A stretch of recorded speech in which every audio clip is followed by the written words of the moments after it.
So my nephew has Down syndrome. He's pretty independent, but he needs assistance with some things. Things like cooking, cleaning, managing his money. Those are his long-term service and support needs. And he's not alone. There's about 5 million people with developmental disabilities across the U.S., a lot like him. Like my nephew, most people with developmental disabilities live at home with their families. About 13% live in formal, out-of-home residential placements. These are things like institutions, nursing homes, group homes, foster care. Another 16% live on their own or with a roommate, but largely they live with their family, over 70%. Even though most people live with their family, the funding doesn't match. Less than 7% goes to fund families. This is really out of balance. We spend a lot of money on long-term services and supports, over $61 billion in 2013, but we spend twice as much money to support about 47,000 people in institutions, both public and private, as we do to support 464,000 families. So twice as much funding, 1/10 of the folks. So why is the distribution of funds so skewed? A lot of people are really surprised when they learn that it costs over $255,000 a year to support just one person in a state institution. The average annual cost to support someone in a community group home is about $57,000. It's about $27,000 to support somebody in their own home with individualized supports. And if you're a family and you're getting formal supports from your state DD agency, usually you get about $9,000 a year in supports. But usually that's enough for them to keep their loved one at home. Some people say that cost shouldn't even be a factor when determining what supports a person gets.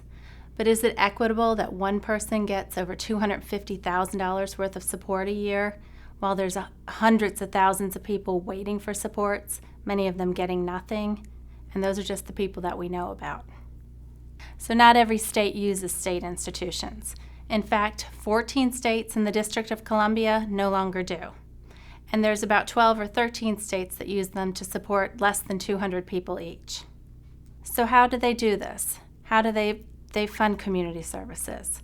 Largely, they do it through the Medicaid Home and Community-Based Services Waiver, the HCBS Waiver. The HCBS Waiver is a way that states can fund a variety of services and supports in the community. And there's a lot of flexibility for the states. They can choose what services and supports they offer and who's eligible to receive those services. So there's a lot of variability between the states. So the state that you live in is a factor in the type and the quality of services that you might get. So if you look at total HCBS waiver spending, about half of it goes to residential habilitation. This is about 3 times what goes to fund supported living and personal assistance services. Another big chunk of funding is day habilitation.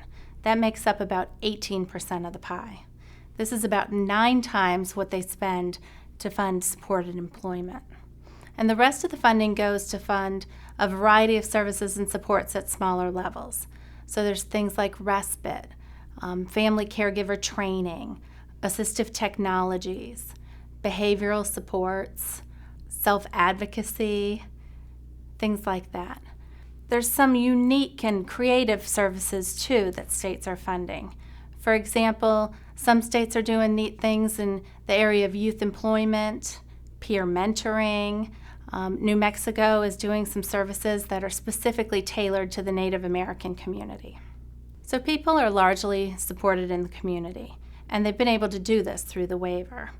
And we have decades of research that shows the benefits of moving from a large institutional setting to the community. And some of these benefits include increased choice, self-determination, increases in adaptive behavior, there's increased social networks, and satisfaction of the family and the person with a disability. The census of state institutions peaked back in 1967 at around 195,000 people, but it has decreased by about 4% each year for the past 45 years, so a steady decline. However, there's still 25,000 people in state institutions across the U.S. So some people say, well, the community is great for some folks, but my son or my daughter, his disability is so severe and his support needs are so extensive that he can't be supported in the community. I believe that with the right services and supports, everybody with a disability can be supported in the community. Remember, there's some states that don't use institutions at all. They support everybody through community-based services, so it can be done. This is my friend Michael.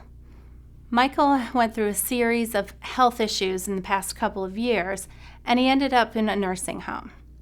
So, if you're familiar with nursing homes, sometimes once you're admitted, it's hard to get out. Michael's a pretty vocal advocate, though. So after a year of frustration and fighting, he was able to be discharged to a community group home and then eventually his own apartment. Michael has pretty extensive support needs. He needs a lot of hours of personal assistance services each day to get from the morning to the night. He needs help getting out of bed. He needs help bathing, getting dressed, cooking his food, transferring to his wheelchair, and getting out of his apartment. But he doesn't let it stop him from going out and enjoying his community.